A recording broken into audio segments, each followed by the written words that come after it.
우리 설명절을 앞두고 오늘 이 시간에는 읽은 말씀을 통해서 고향 가는 길이라는 말씀의 제목을 통하여 함께 은혜를 받기를 원합니다. 매년 이맘때가 되어지면 우리나라는 아예 막 민족의 대이동이라 할 정도로 수많은 사람들이 고향을 찾고 있습니다. 특히 금년에는 의외로 해외로 여행 가신 분들이 많더라고요.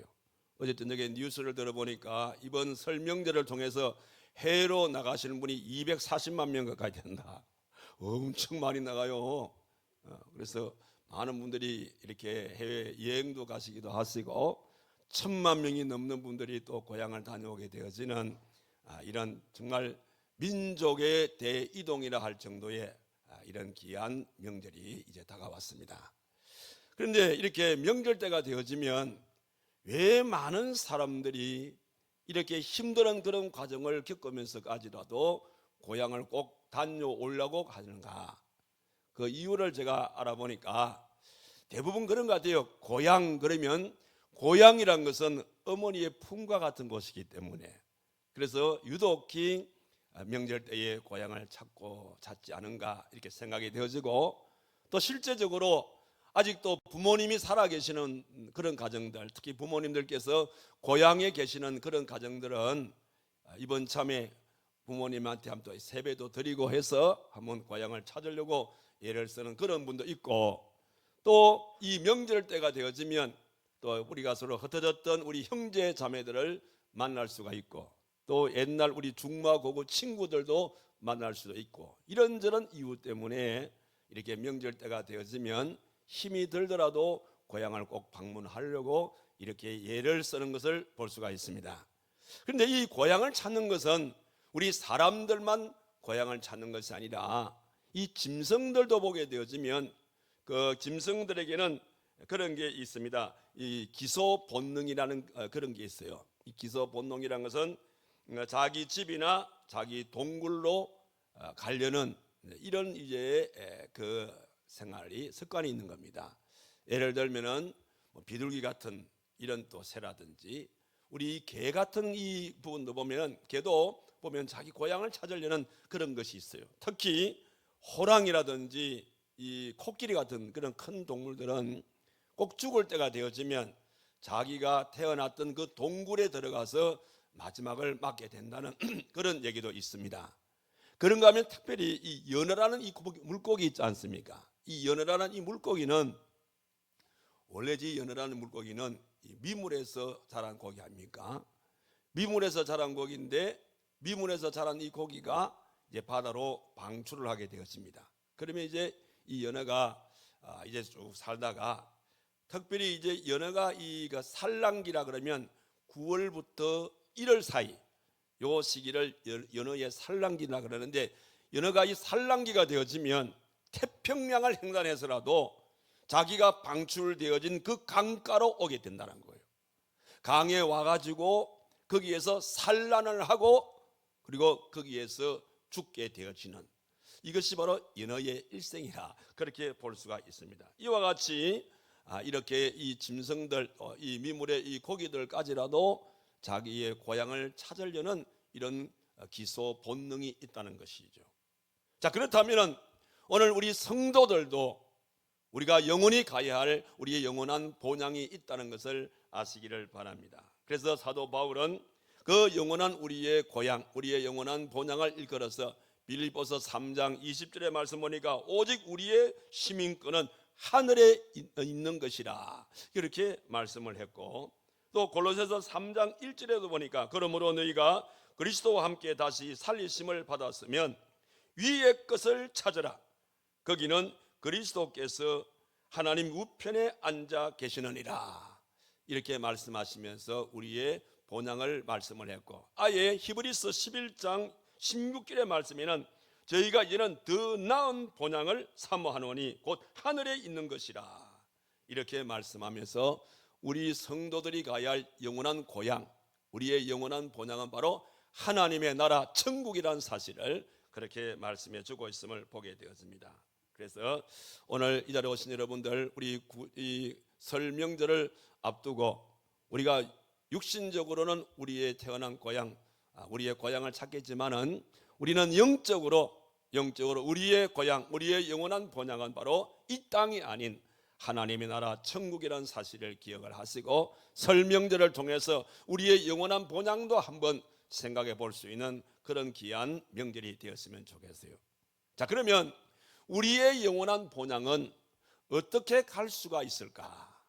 오늘 이 본문의 말씀을 읽어보면 사도 바울은 우리의 성도들이 우리의 영원한 본향을 가게 되어질 때에 적어도 영원한 본향으로 가려고 하게 되어지면 이런 세 가지의 영적인 지침을 우리에게 말씀해 주고 있습니다. 그러니까 우리 사랑하는 성도들이 우리의 영원한 본향을 갈 때까지의 적어도 이 땅에 머무는 기간 동안에 우리가 영적인 세 가지 지침을 가지고 우리가 이 지침에 걸맞는 그런 삶을 살아가야 한다라는 것을 우리에게 말씀해 주고 있습니다. 그 세 가지 영적 지침이 뭘까? 바로 그것이 오늘 본문에 우리가 함께 읽었던 이 본문의 말씀에 그 세 가지 지침이 여기에 기록되어 있습니다. 그 첫 번째 지침이 뭐냐면 여기에 7절의 말씀 보니까 나는 선한 싸움을 싸우고 이렇게 말씀했습니다. 그러니까 우리가 하나님의 나라에 갈 때까지 이 땅에 머무는 기간 동안에 우리의 영적인 첫 번째 지침은 바로 선한 싸움을 싸우는 이 사실이라는 것을 말씀해 주고 있습니다. 특히 사도 바울이 이 말씀을 하기 전에 디모데후서 2장 3절과 4절의 말씀 보니까 우리 성도를 이끌어서 그리스도의 병사다, 그리스도의 좋은 군사다라고 그렇게 말씀을 했습니다. 거기 보니까 병사로 복무하는 사람은 그래서 자기 생활에 얽매지 말라, 얽매지 말고, 그러면서 오늘 말씀에 그 싸움은 바로 선한 싸움이다, 그렇게 말씀을 합니다. 여러분, 싸움에는 2등이 없습니다. 그렇잖아요, 그죠? 싸움에는 2등이 없어요. 우리가 이기든지 지든지, 전쟁이란 것은 2등이란 게 없어요. 이기든지 지든지 둘 중에 하나라 이 말입니다. 그러니까 바울은 이 싸움을 이끌어서 우리 영적인 싸움이다, 영적인 싸움에서 우리는 절대적으로 이 영전의 시대 속에서 우리는 결코 패하지 말아야 합니다. 그렇게 하기 위해서는 우리는 그리스도의 좋은 군사로서 우리가 살아가야 한다라는 것을 말씀해 주고 있는 것을 보게 되어집니다. 어떤 면에서 사도 바울은 싸움꾼입니다. 왜 싸움꾼이라는 내가 이 별칭을 붙이냐면, 바울의 생애는 보십시오. 예수님을 믿기 전에는 예수 믿는 자를 죽이기 위해서 혈안이 되었던 사람 아니겠어요?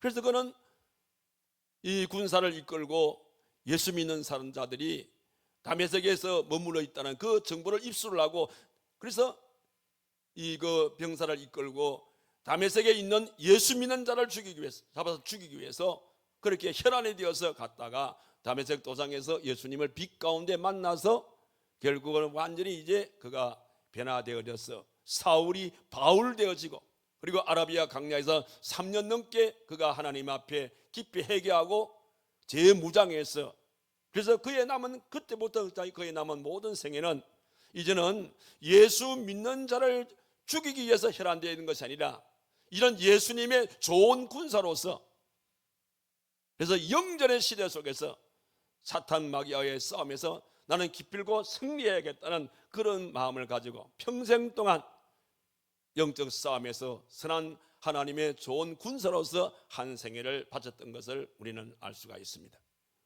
오늘 여기 오신 저와 여러분도 마찬가지입니다. 오늘 저와 여러분들이 우리가 예수 믿기 전에는 예수 믿는 자들과의 때로는 본의 아니게 그들을 미워하고 싫어했던 것을 볼 수가 있어요. 저 같은 경우도 저는 이 종가댁 가정의 그 자녀입니다.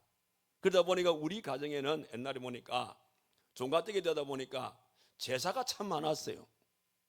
보통 한 달에 제가 알기로는 한 2-3건 정도의 제사가 있었어요. 근데 이 제사를 이제 그 지나는 사람들은 제사를 모신다 그렇게 하지요. 근데 꼭 제사를 지날 때는 보면 꼭 밤 12시에 그 제사를 지나더라고. 왜냐하면 밤 12시에 귀신이 온다는 거예요. 그래가지고 자는 우리들을 깨워가지고 아버지가 제사상 차려놓고 제사를 절을 해야 된다는데, 그때 제가 어릴 때에 제가 교회를 다녔거든요. 그래서 주일학교, 우리 그 당시는 교회 학교를 주일학교라 그랬어요. 우리 그 주일학교 선생님이 절대로 우상 앞에 절하면 안 된다, 그걸 제가 굉장히 많이 그 교육을 받았어요. 그게 자꾸 생각이 나가지고, 그래서 제사를 지날 때 저는 일어나기는 일어나지만은 그게 절을 하지 않아서 절하지 아니한다고 아버님한테 굉장히 꾸중거리고 우리 형님은 맨날 저를 집어가면서 뭐라고 뭐 예수 믿기 때문에 천당 간다고 절 안 한다고. 그러면서 친구 우리 그 형님이 그러면 천당 가기 전에 이 벽에다 저를 붙여가지고 이 벽에나 올라가 봐라, 벽에나 올라가 봐라 하면서 엉덩이를 쭉 차면서 벽에나 올라가 봐. 벽에도 못 올라가니 천당 간다고 하면서 저를 굉장히 저를 그렇게 좀 질책을 하고 그랬어요. 그런데 그렇게 했던 형님이 장로로 은퇴를 했습니다. 그러니까 우리의 싸움은 예수 믿기 전에는 예수 믿는 자와 더불어 싸웠다면 예수 믿고 난 우리들은 이제는 예수 믿는 자와 싸우는 것이 아니라 사탄 마귀와의 더불어서 싸우게 되어지는 그런 싸움을 해야 된다는 거예요. 그 싸움을 일컬어 선한 싸움이라 그렇게 말씀을 하는 거예요. 그 선한 싸움을 싸우기 위해서는 우리는 그리스도의 좋은 군사의 그런 자격과 요건을 갖출 때에 이 싸움에서 우리는 대성을 거둘 수가 있다는 겁니다. 그래서 사도 바울은 그가 이렇게 개종을 하고 난 다음에 개심을 하고 난 다음에 회심하고 난 다음에 이 사도 바울은 예수님의 좋은 군사가 되기 위해서는 예수님의 전신갑주를 입어야 된다. 그러면서 그 전신갑주를 말씀하실 때에 에베소서 6장 14절에서 17절의 말씀을 읽어보면 하나님의 전신갑주는 서서 진리로 허리띠를 띠고 의의 호심경을 붙이고 평안의 복음에 준비한 것으로 신을 신고 모든 것 위에 믿음의 방패를 가지고 이로써 능히 악한 자의 모든 불나사를 소멸하고 구원의 투구와 성령의 금 곧 하나님의 말씀을 가지라. 이게 바로 영적인 완전 무장인 것입니다. 그래서 우리 그 교회학교 다닐 때에 우리 교회학교 우리 선생님께서 이것을 복음송에 이 가사를 복음송으로 만들어 가지고 많이 불렀던 것이 생각이 납니다. 그래서 저도 전도사 시절에 우리 그 아이들한테 이 말씀을 복음송을 많이 불렀던 것이 생각이 나는데 우리 한번 우리 주일학교 우리 교회학교 우리 그 교우들께서는 그때 생각하시면서 한번 같이 불러봅시다.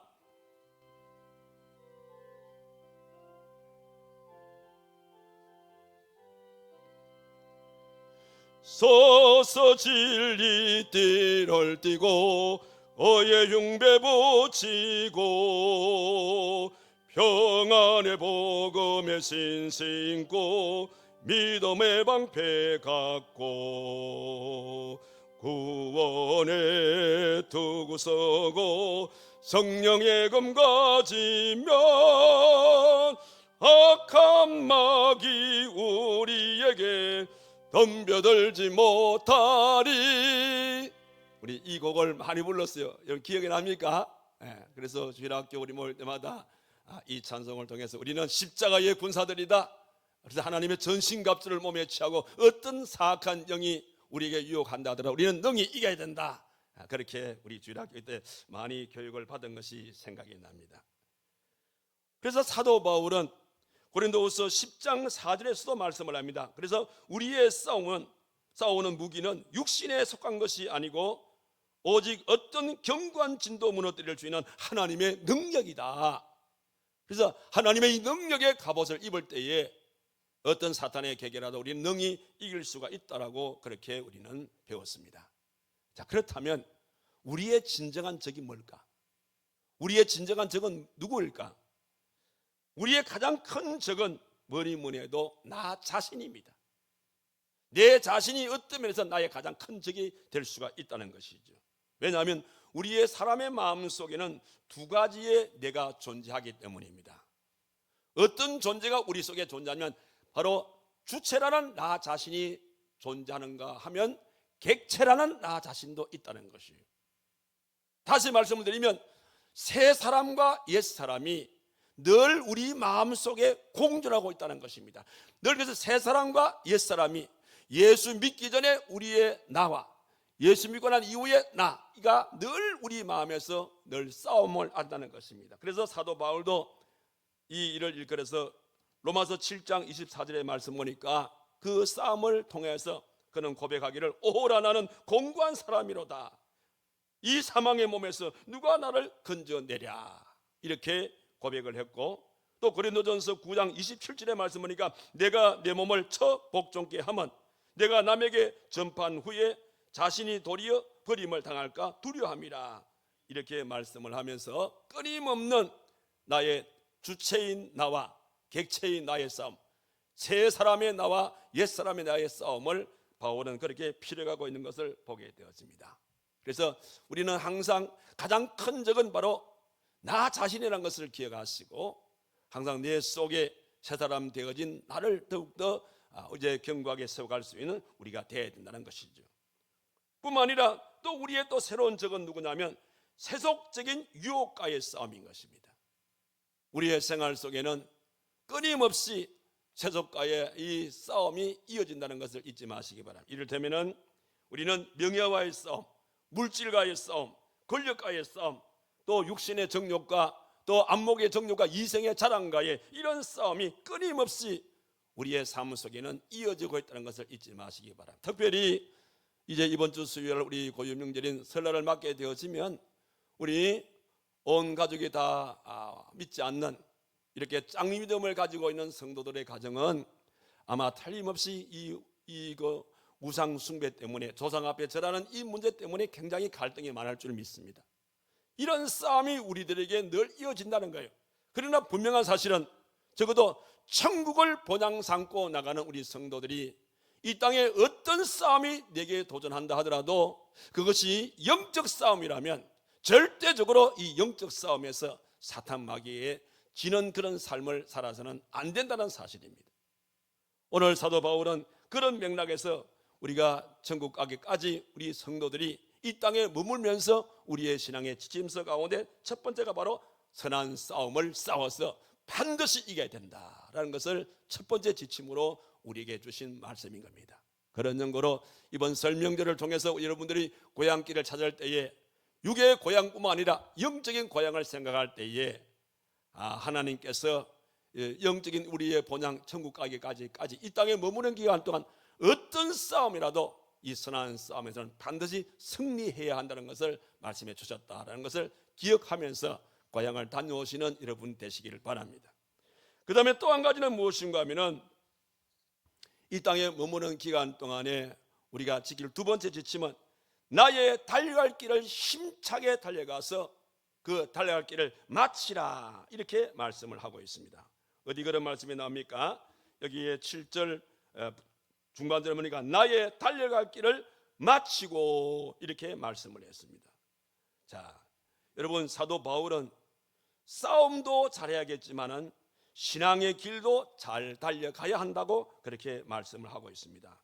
실질적으로 사도 바울은 자기의 삶의 체험을 이렇게 기록한 것입니다. 사도 바울이 예수님을 빛 가운데 만난 이후에 그가 한평생 동안 주의 복음을 전가할 때에 얼마나 많은 고난과 고초와 방해와 장애물들이 많았습니까? 우리가 잘 알다시피 고린도후서 11장 23절 이하에 나오는 말씀처럼 그는 40에 하나의 가난매를 5번 맞고 3번 태작을 맞고 그 다음에 동족의 위험, 강도의 위험, 질병의 위험, 굶주림의 위험, 여러 많은 위험들, 그런 많은 믿음의 이 경주에서 그런 많은 장애물들이 많았지만은 그는 결코 그러한 것에 지지를 아니했어요. 그래서 그는 사도행전 20장 24절에서 자기 인생의 황혼기에 이렇게 고백을 합니다.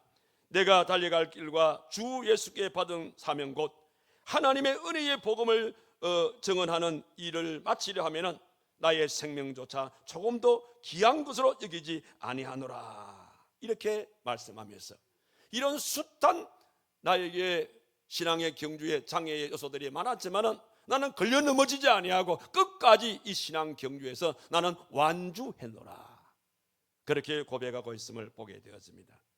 사도 바울이 오늘 이 본문의 말씀에서 나의 달려갈 길을 마치고라고 말할 때에 그 당시에 그 시대 사람들은 이 운동 경기를 참 좋아했어요. 특히 운동 경기 가운데서 이 마라톤을 좋아했던 그런 시대거든요. 그래서 이 마라톤을 연상시키는 겁니다. 마라톤을 연상시키면서 이 얘기를 하고 있는 것입니다. 여러분, 마라톤의 역사를 아시죠? 마라톤이라는 것은 기원전 490년에 그리스와 이 페르시아의 전쟁이 붙은 겁니다. 군사의 수를 비하면 이 페르시아가 훨씬 많았잖아요.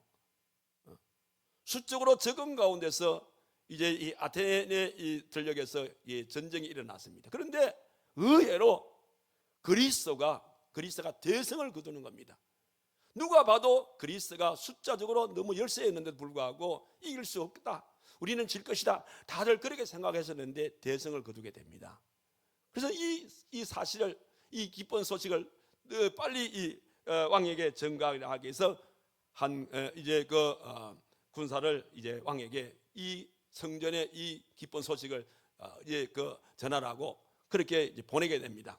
그래서 이 성전보를 가지고 이 군인이 뛰게 되는데, 그 자기의 임금에게 달려가던 그 거리가 42.195km였어요. 결국은 자기 왕에게 승리했다는 그 소식을 듣고 그가 세상을 떠나게 되어지죠. 그래서 그 승리의 기쁨을 전하고 세상을 떠난 이를 기념하기 위해서 만든 것이 마라톤이 되는 것입니다. 그 마라톤은 42.195, 이 그때 뛰었던 그 거리죠. 저도 과거에 마라톤 선수 생활을 했던 사람인데, 이 마라톤은 제가 해보면 야, 이게 인생이로구나 그런 생각을 참 할 때가 많았어요. 왜냐하면 마라톤을 우리가 달리게 하다 보면 42.195km를 달리면서 온갖 생각이 다 들어요. 처음에는 아주 힘차게 내가 이번 이거 시합에서 내가 1등 할 것이다, 이런 마음을 가지고 출발합니다. 그런데 달려가다 보면은 숨이 차기도 하고 힘들기도 하고 그냥 주저앉고 싶은 생각도 들게 되어지고 목도 마르고 막 괜히 그냥 내가 출전했다 이런 후회스러움도 있고 별별 생각이 다 들어요. 그러나 그런 가운데서 끝까지 뛰는 것이죠. 그래서 이제 마지막 꼬리 지점에 이제 운동장에 들어오게 될 때에 거기 운동장에 모였던 많은 분들이 확 환호하게 될 때에 그런 모든 걸 다 잊어버리는 겁니다. 이게 우리 인생이 아닌가 그런 생각이 되어집니다. 여러분들 혹시 마이 웨이라는 혹시 그 영화를 보신 분이 있습니까? 그 마이 웨이라는 이 영화를 보면 이게 나와요. 제가 학창 시절에 아마 마이 웨이라는 그 영화를 본 적이 있는데, 제가 인상 깊게 남는 것이 뭐냐면 저 선수가 이제 마지막 골인 지점까지, 그래 모든 선수들이 다 이제 이미 이제 다 들어왔어요. 왔는데 한 선수가 외롭게 포기하지 않고 마지막 순간까지 끝까지 완주하게 되어지는, 그게 마이 웨이, 나의 길을 간다는 것이죠. 이미 이 모든 그 선수들은 다 뛰어갔지만은, 이미 이 시합이 끝난 순간이었겠지만은, 그러나 나는 마지막 내가 골인 지점까지 나는 가겠다는, 그것이 마이 웨이. 그래서 이 선수가 끝까지 뛰는 그 모습이 굉장히 제가 인상 깊게 나와요. 이게 바로 우리 인생길이 아닌가 싶어요. 이게 바로 우리의 신앙생활도 마찬가지인 것이죠. 우리가 신앙생활을 하다 보게 되어지면은 정말 우리가 이 신앙생활이 그냥 늘 평탄하지는 않아요. 때로는 이제 오르막이 있으면 내리막이 있게 되어지고, 또 넓은 강 같은 것이 또 우리의 생활 속에 되어지고, 태산 줄령 같은 이런 어려움도 우리의 생활 속에 오게 됩니다. 그러나 이런저런 어려움이 온다고 우리가 포기해서는 안 된다는 것이죠. 끝까지 우리는 마이웨이 해야 된다는 겁니다. 우리 신앙생활이 마이웨이가 되어야 되지, 중간에 포기하게 되어지면은 그거는 하나님의 나라에 들어갈 수 있는 그런 사람이 못 된다는 것이죠. 그래서 사도 바울이 이 땅에 머무는 기간 동안에 우리 성도들이 우리의 영원한 본향을 가기를 원한다면 끝까지 마이웨이 하라, 우리의 신앙생활에 포기하지 말고 끝까지 완주하라, 그렇게 말씀하고 있음을 보게 되었습니다. 사실 이 완주란 것은 우리의 생활 속에 신앙생활뿐만 아니라 모든 생활이 다 중요한 것입니다. 저는 개인적으로 이제 목회자로서 이제 마지막 이제 완주 꼬린 지점에 도착하는 이 시점에 있습니다. 제가 이제 활전제일교를 개척을 해가지고 금년 42년째, 그리고 이제 우리가 행정적으로 법적으로 금년에 제가 은퇴를 앞둔 그런 해지 않습니까? 그러니까 은퇴까지의 이 모든 그 42년 동안 제가 완주를 하고 있는 것이죠. 그래서 한 교회에서 우리가 그 교회 법적으로 한 교회에서 20년 이상을 목회한다는 것은 현실적으로 그게 쉬운 일이 아닙니다. 그래서 우리 그 교단의 법에 보면 한 교회에서 20년 이상을 목회하게 되어지면 그 교회에서 그 목사님을 원로 목사로 추대하도록 되어 있어요. 20년 이상. 그런데 저 같은 경우는 42년이니까 꼽이 되겠지요. 그래서 42년 동안 이렇게 한 교회를 섬기면서 완주하게 되어졌고, 이제 드디어 꼬린 지점까지 오게 된 것입니다. 이 모든 것이 다 하나님의 은혜인 줄 믿습니다. 그런데 이런 완주는 저에게만 해당되는 것이 아니에요. 오늘 여기에 계시는 우리 모든 분, 특별히 여러분들 뭐 지명해서 선출된 분보다도 투표를 통해서 선출되신 분들은 더더욱이 내게 주어진 이 일에 대해서 완주를 해야 된다는 것을 잊지 마시기를 바랍니다. 여러분, 우리 교회 선출직이 어떤 것이 있습니까? 바로 장로님들, 우리 권사님들, 우리 안수 집사님들은 선출직입니다. 나머지 뭐 우리 서리집사, 찬양대 대장, 뭐 어떤 뭐 대원, 회원, 이거는 우리가 임명직입니다. 그래서 임명직도 우리가 완주해야겠지만은 특별히 선출직이란 것은요, 이거는 우리 활천제일교회 성도들이 나를 장로로, 나를 권사로, 나를 집사로 이렇게 뽑아주신 것이기 때문에 우리는 끝까지 자기에게 주어진 그 일에 대해서 완주를 해야 된다는 사실이에요. 만약에 완주를 하지 못하게 되어지면 그런 것은 나 자신도 그렇지만은 나를 뽑아주게 되어진, 나를 장로로 나를 뽑아주게 되어진, 나를 집사로, 안수 집사로 또 권사로 뽑아준 우리 교인들에게 그런 민폐를 입히는 거예요. 더욱이 하나님의 영광을 가리는 일이라 그 말입니다. 그래서 이렇게 선출직으로 임명되신 분들은 더더욱이 우리가 완주해야 한다는 것을 잊지 마시길 바랍니다. 이게 또 가정과 마찬가지인 것입니다. 가정에도 우리 가장은 가장으로 완주를 해야 돼요. 또 가정의 이 부인들은 가정주부로서 완주를 해야 됩니다. 회사도 마찬가지입니다. 회사에서도 한 회사에 내가 취직했다면 그 회사에서 끝까지 완주할 수 있는 사람이 되어야 돼요. 학생은 학생으로 완주를 해야 됩니다. 이렇게 각 분야별로 자기에게 주어진 일에 중도에 포기하지 마시고 끝까지 완주할 수 있는 이런 삶을 살아야 됩니다. 그래서 더더욱이 오늘 사도 바울은 우리의 영원한 본향 천국에 갈 때까지 우리의 신앙생활이 중도에 포기하지 마시고, 어떤 어려움이 왔다, 역경이 왔다, 힘들다, 어렵다, 뭐 여러 가지 이런 이유 때문에 포기하지 마시고 끝까지 완주할 때에 하나님께서는 완주한 그에게 의의 면류관을 상급으로 주시게 될 것이다, 그렇게 말씀했습니다. 그래서 이것을 두 번째 신앙의 지침으로 말씀해 주셨습니다. 그리고 마지막 하나는 뭐냐면 믿음을 끝까지 지키는 자가 되라고 오늘 말씀해 주고 있습니다. 7절의 말씀 보니까 믿음을 지켰으니라고 말했어요. 자, 그런데 보세요. 우리가 아무리 선한 싸움을 싸우고 아무리 우리가 달려갈 길을 잘 마쳤다 하더라도 믿음을 지키지 못하게 되었으면 결과적으로 8절의 말씀 보세요. 이후로는 나를 위하여 의의 면류관이 예비되었으므로 주 곧 의로우신 재판장이 그날에 내게 주실 것이고 내게만 아니라 주의 나타나심을 사모하는 모든 자에게니라. 끝까지 믿음을 포기하지 않고 끝까지 믿음을 잘 지킨 자에게는 결과적으로 하늘의 유업을 받게 될 것이다, 그렇게 말씀해 주고 있습니다. 이는 우리 예수님께서도 마태복음 24장 13절의 말씀 보니까 끝까지 견디는 자는 구원을 얻으리라 이렇게 말씀하셨고, 또 마가복음 13장 13절에 보니까 너희가 내 이름으로 말미암아 모든 사람에게 미움을 받을 것이나 끝까지 견디는 자는 구원을 받으리라, 그렇게 말씀을 했습니다. 그러니까 우리가 하나님 앞에서는 그날까지 우리가 선한 싸움을 싸우는 것도 중요하고, 그리고 또 포기하지 않고 끝까지 달려가는 것도 중요하겠지만, 우리가 선한 싸움을 싸우고 또 우리가 끝까지 달려가는 그런 과정 속에 마지막 우리가 믿음을 잃어버리게 되어지면 아무런 의미가 없는 것이 되어진다는 사실입니다. 우리가 이와 같은 사실을 성경을 통해서도 알 수가 있어요. 여러분, 성경을 읽어보게 되어지면 환난과 핍박 속에서도 끝까지 믿음을 잘 지킨 사람이 있는가 하면 환난과 핍박이 몰려오게 될 때에 견디지 못하고 변질된 사람도 없지 않아 있음을 보게 됩니다. 예를 들면 변절자로 볼 때는 아담과 하와를 볼 수가 있죠. 아담과 하와가 에덴 동산에서 하나님 말씀을 끝까지 지키지를 못했어요. 결국은 범죄의 씨를 남기게 된 그런 결과를 초래했고, 가룟 유다도 마찬가지지요. 물질 욕심 때문에 끝까지 믿음을 지키지 못하고 은삼십에 예수님을 팔아버리게 되어지고, 그 결과에 의해서 비참한 인생의 말로를 맞게 된 것을 잘 알 수가 있습니다. 이것이 누굽니까? 끝까지 믿음을 지키지 못한 결과라 이 말입니다.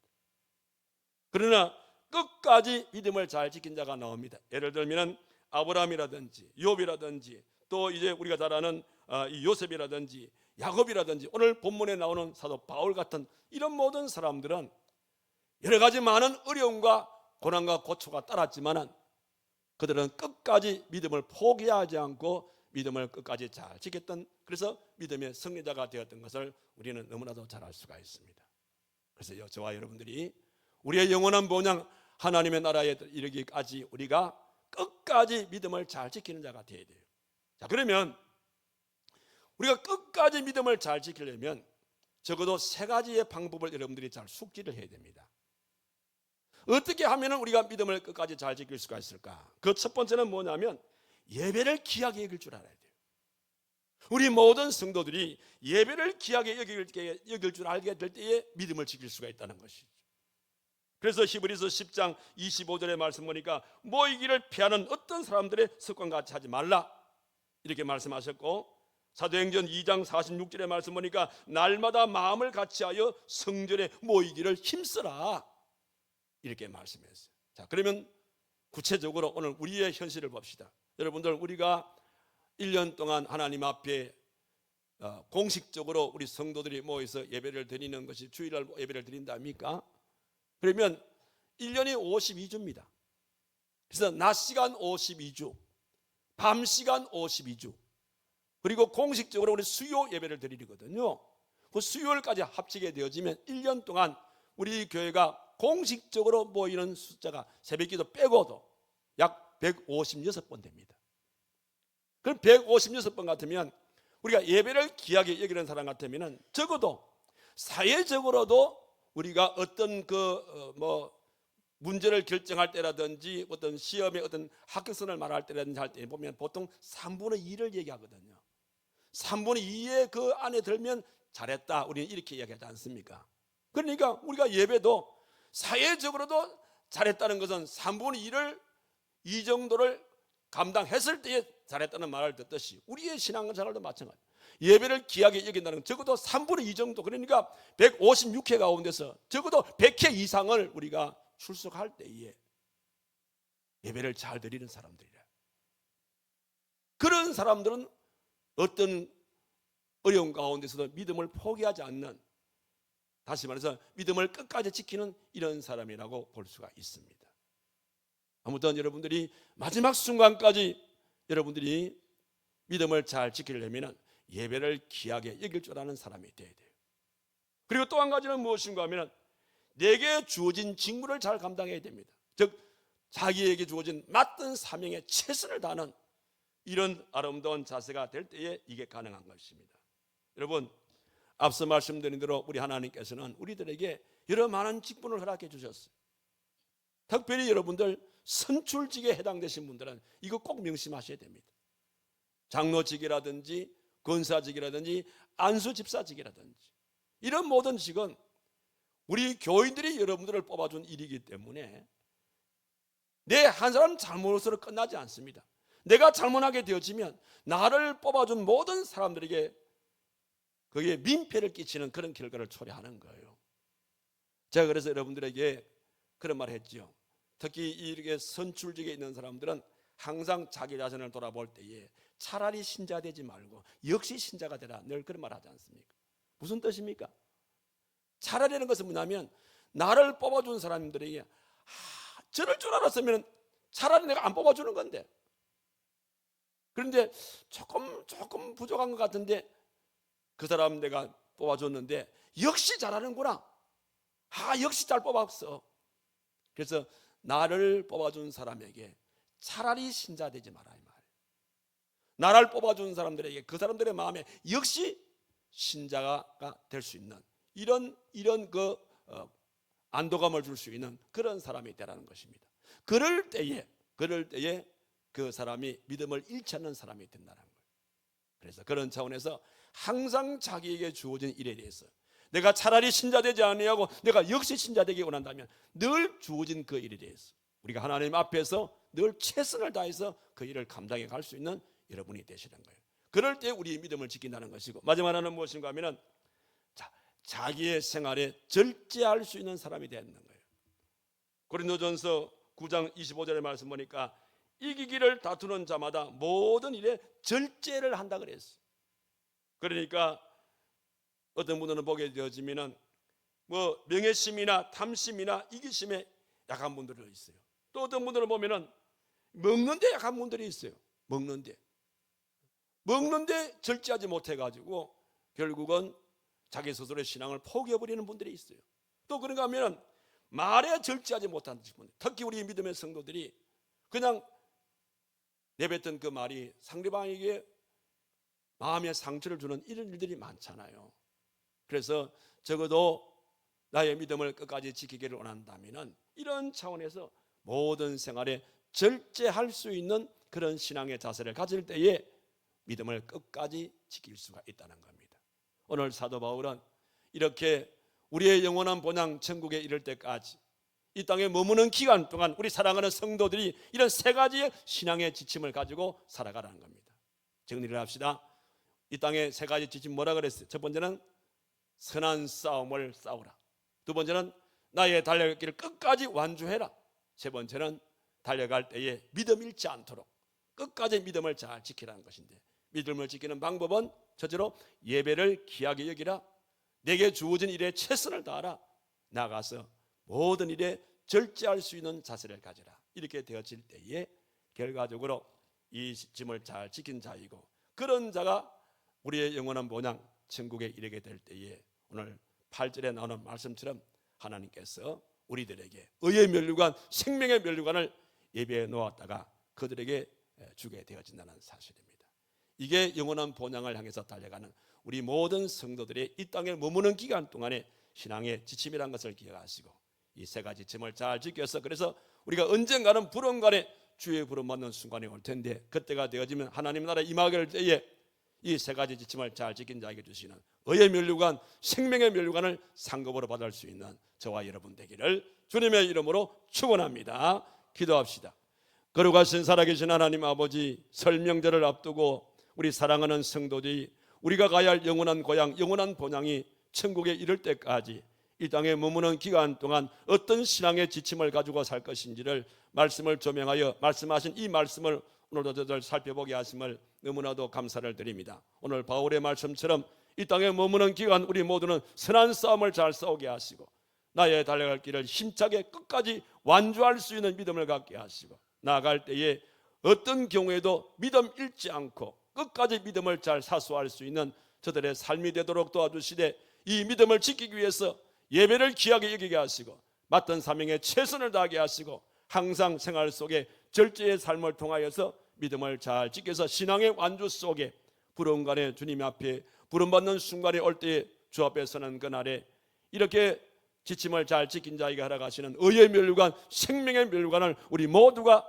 상으로 받을 수 있는 활천제일교회 모든 성도들 되게 하여 주시옵소서. 예수님의 이름으로 기도하옵나이다. 아멘.